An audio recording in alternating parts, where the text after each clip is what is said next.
E aí, gente, Hackman aqui. Essa é a segunda parte do vídeo sobre o conceito inicial sobre computadores quânticos. A gente terminou com o Gu Sycamore aí na imagem, né? Que você tem 72 qubits. E eu acho, se não me engano, ele usa supercondução para operar, né? A gente vai explicar mais ou menos como funciona a parte da arquitetura do computador mais pra frente, em outros vídeos. Por enquanto a gente está focando assim mais na parte acadêmica do começo, né? Então aí é o quinto capítulo daquele e último daquele artigo do Richard Feynman sobre computadores quânticos. E é, a questão aí, ele está tentando dizer aqui, ó, pode um sistema quântico, né, ser simulado com probabilidade, né, probabilisticamente, por um computador clássico, por um computador universal clássico. A questão aí é, será que eu consigo fazer as coisas que um computador quântico faz em um computador clássico? Tá bom, o computador quântico vai ser mais rápido, beleza? Mas será que um problema, por exemplo, eu quero simular uma, um elemento químico para ver o jeito que o elemento químico se interage com outros elementos químicos. Beleza, eu quero fazer isso usando um computador quântico. Aí eu faço lá, beleza. Aí eu comparo isso versus um computador clássico. É claro que eu vou usar um supercomputador, né, para ser do mesmo nível. E a questão é, será que eu consigo fazer a mesma coisa? Será que o computador quântico vai ser inútil? Essa é a questão. Porque, tipo, se a gente consegue simular as coisas que computadores quânticos conseguem, vão conseguir no caso, porque a gente não tem ainda. A gente não tá no limiar ainda que a gente fala, não, a gente tem um computador quântico que é bom, funciona e que tá no nível suficiente pra gente provar que é melhor. Pra teoria realmente ser validada, né? Mas a questão é que a gente não tem isso ainda. A gente tem computadores quânticos incríveis, tem o da Google, que vocês estão vendo, não é o melhor ainda, tem o da D-Wave, tem o da IBM, tem alguns outros espalhados pelo mundo. Eu vi um da Oxford que está na Keio University. Então, enfim, tem vários outros computadores quânticos, mas a questão é que ainda a gente não tem algo que realmente faça coisas de uma forma tão simples que nem a gente faz no computador normal, né? Porque aqui você faz um programa, acabou. Não tem problemas. Agora o computador quântico vai ter vários problemas para você fazer um programa que continue consistentemente sendo usado, né? Então a questão é que fizeram muitas poucas coisas ainda, pelo menos publicadas ainda, falando sobre as coisas mais práticas que podem ser usadas no computador quântico. Então a questão eu não sei responder isso, é ver se é verdade. Então a questão é que se a gente pegar um computador clássico e não mudar nada, não mudar nada no computador clássico.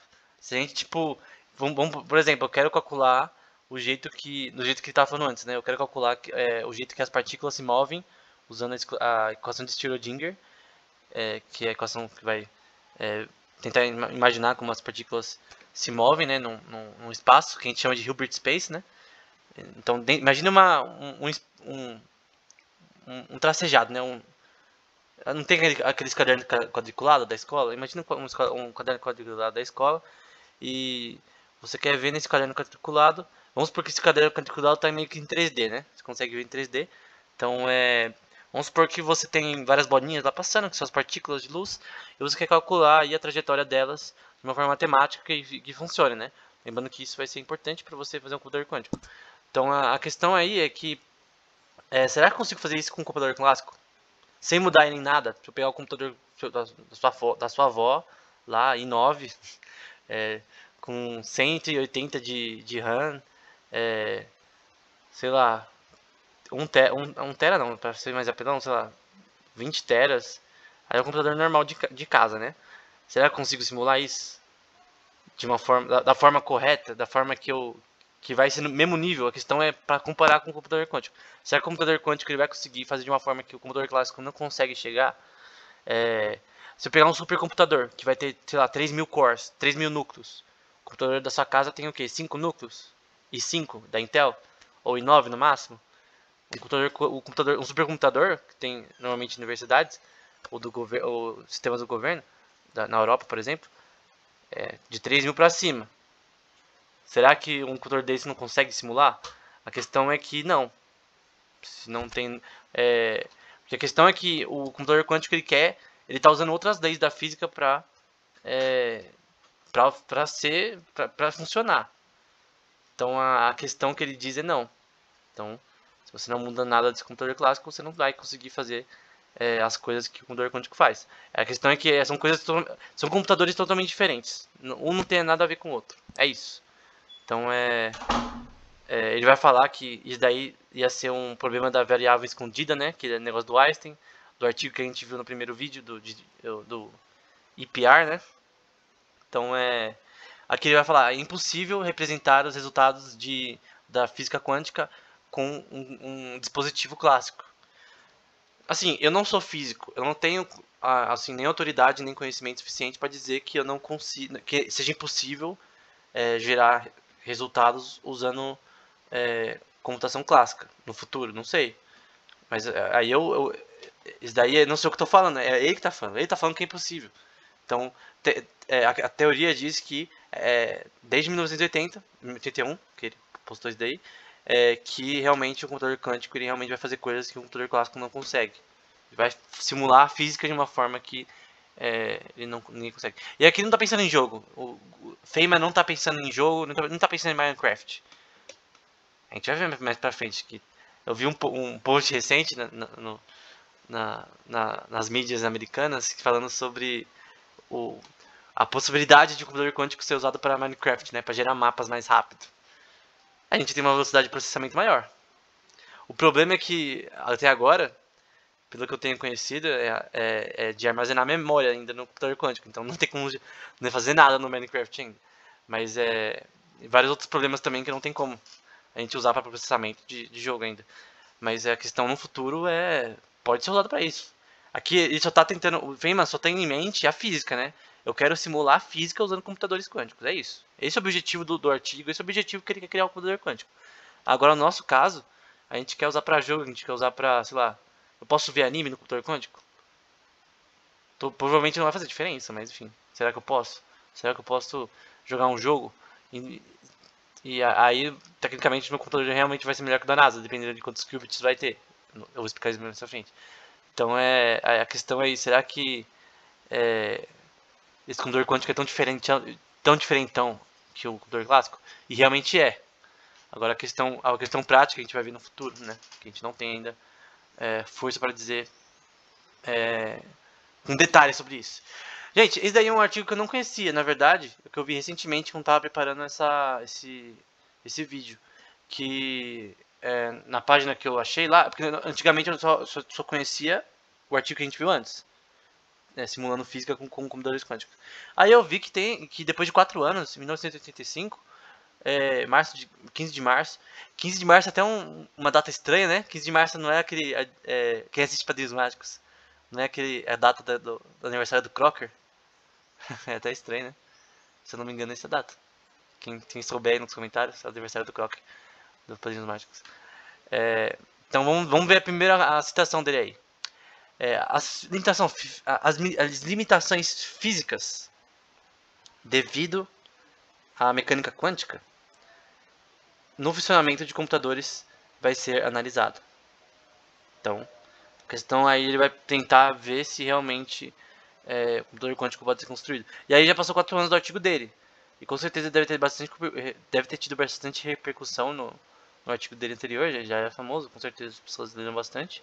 Ele vai citar aí Bennett, que vai ser um cara também que vai fazer bastante coisa nessa área. Eu acho que Damon também, eu esqueci o nome do eu nunca sei pronunciar esse nome desse animal, é Daisman, uma coisa assim também que fez bastante coisa nessa área no começo, sobre algoritmos para esse tipo de computador.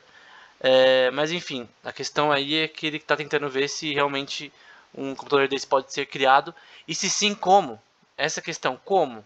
Como que eu faço? Como que eu começo? Porque não adianta eu falar, eu vou fazer computador quântico para jogar Minecraft. Não, tenho que ter uma noção do que como fazer, né? E isso demorou, tá? Só 2010 que realmente teve algo realmente que a gente podia falar, nossa, aí já começou a ter computador quântico, com alguns qubits, enfim. Acho que não tem nada que eu possa falar, né? Não tem nada que eu possa falar. Aqui, eu não vou focar nessa parte de cima, eu vou focar na parte de baixo, porque nessa parte ele vai explicar a computação clássica, né? No começo do artigo ele vai explicar a computação clássica. E como vocês já sabem, o computador funciona com zeros e uns. Tem essas coisas aí, esse not, and, fanout, exchange, são portas, né? São portas que são relacionadas ao jeito que o seu processador vai processar a informação, né? Então, isso daí é importante porque essas portas, que são chamadas gates, que você aprende aí na Faculdade de Ciência da Computação na primeira aula, ou em qualquer livro de Ciência da Computação, eu lembro que o meu primeiro livro tinha isso daí já, que é basicamente isso que vai fazer é, que vai fazer a comunicação de você usar os bits e uns na prática, né? Os zeros e uns na prática. Então, eu não vou explicar isso hoje, mas basicamente essa é a estrutura básica que é usada no processador para você usar os zeros e uns para fazer as coisas que ele faz, né? Então, para gerar essa imagem que está na minha tela, para mandar uma mensagem, qualquer tipo de coisa que você vai usar o computador para gerar caracteres, imagens, seja o que for, você está usando zeros e uns, e nesse caso essas representações lá no processador, elas são feitas lá no primitivo mesmo, dessa forma, usando essas gates. Opa. E aqui ele também vai mostrar o jeito que é feita na prática, né?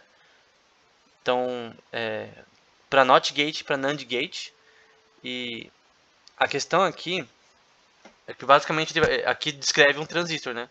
Então, é que nem eu falei na outra. Se o negócio está fechado, né? É zero. Se estiver aberto é 1. Nesse sentido, eu não vou explicar tudo com detalhes agora, que é bem complicado, mas basicamente assim que os computadores funcionam. Então, aí é só descrevendo de uma forma aquela notação eletrônica, né, de como os transistores funcionam, né. Nesse caso ele só descreve a gate not e a NAND. Enfim, a gente vai ver isso daí mais a fundo depois, porque tem muitas outras portas pra gente ver, não tem só essas aqui. E quando a gente vai ver as portas de computadores quânticos também é diferente. E na verdade, isso aqui é importante saber porque hoje em dia, para você programar um computador desse, que a gente vai ver que dá para se programar na sua casa, um computador quântico da IBM, que eles disponibilizaram no site deles, né? Na nuvem, que você pode usar na sua casa. E saber como funcionam as portas do computador quântico vai ser importante para programar, né? A gente vai aprender em outro vídeo. Aí depois ele vai para a parte importante, né? Ele descreve a física clássica, como ela funciona, que você tem todas essas portas, que elas vão ser a forma de você transmitir a luz no processador, né? Para fazer essa comunicação dos zeros e uns funcionar. E depois dos zeros e uns vai ter a programação assembly, para depois vir a programação que a gente tem o Python, né? Hexadecimal e depois Python, ou qualquer outra linguagem que você use, C++, não importa. Eu falei Python, mas é qualquer linguagem de programação. Então vai dos bits, né? Pro assembly, hexadecimal e pra linguagem de programação que você usa. Então, a parte que você tem que lembrar é a linguagem de programação e os bits, né? Porque a linguagem de programação vai fazer o aplicativo que você usa lá do Facebook, do Instagram, e, o, e, o, e os bits vão ser a parte mais primitiva aí do computador. Dessas coisas aí. Então, aí nessa parte aí ele vai falar, agora a gente vai considerar, né? Como tal computador pode ser construído usando as leis da mecânica quântica. Então a questão aqui naquele outro artigo ele só tipo jogou o verde, ele só lançou a fundação. Ó, será que tem como fazer isso daqui e assar assim assado? E aí agora ele está tentando falar sobre isso na prática. Então aqui ele vai falar sobre que vai escrever um Hamiltonian. Então não tem nada a ver com o comandante Hamilton. Hamiltonian é basicamente o jeito que a gente descreve. Eu não sei, quando eu fiz um curso de computação quântica, o professor falou que não tem. Nem se sabe por que os caras escolheram essa forma de descrever um sistema quântico, né? Usando Hamiltonian. Mas enfim, é assim que fizeram, e é assim que a gente vai explicar, né? Até que eu não sou físico, não sei explicar porquê. Mas enfim, basicamente vai ser esse negócio vai ser o que vai ser usado para explicar a interação dos qubits, que são os bits quânticos, né? Que vão ser usados para o computador funcionar. E Aqui ele vai falar que ele vai escrever um Hamiltonian para um sistema de partes interativas que deve operar, né, no sistema, assim como um computador universal, assim como um computador normal que a gente tem em casinha.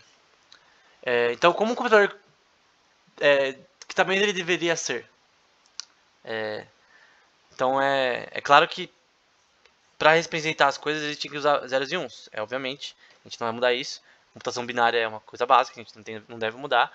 Mas em vez de usar a luz, que eu falei antes, que quando você passa uma voltagem nos transistores para dizer que tá ligado, né? Que é um 1. Passa uma voltagem no outro para falar que não passa uma voltagem em outro para falar que é zero. E assim isso sistemicamente até formar o, o código binário necessário para fazer as coisas no computador. Então, essa daí é computação clássica. Mas a questão é que a gente vai usar outra forma de representar os bits. Em vez de usar essas luzes que passam pelos fios, que estão dentro do processador, a gente vai usar uma coisa que ele vai chamar de átomos, né? Que ele também vai chamar de registrador. Eu vou explicar o que é registrador já já. Então, ele vai basicamente dizer assim, ó. Então a gente vai descrever, em vez de falar zeros e uns, a gente vai descrever que tem dois estados que os átomos podem estar, né? Um em 0 e um em 1. Então, nesse caso aqui, essa notação aqui que tem tipo uma barra e e uma setinha, né? Nesse segundo parágrafo, é a notação do Dirac, né? De como... isso daqui descreve que a gente está falando sobre bits quânticos. É basicamente isso. Esse tracinho com um e uma setinha. E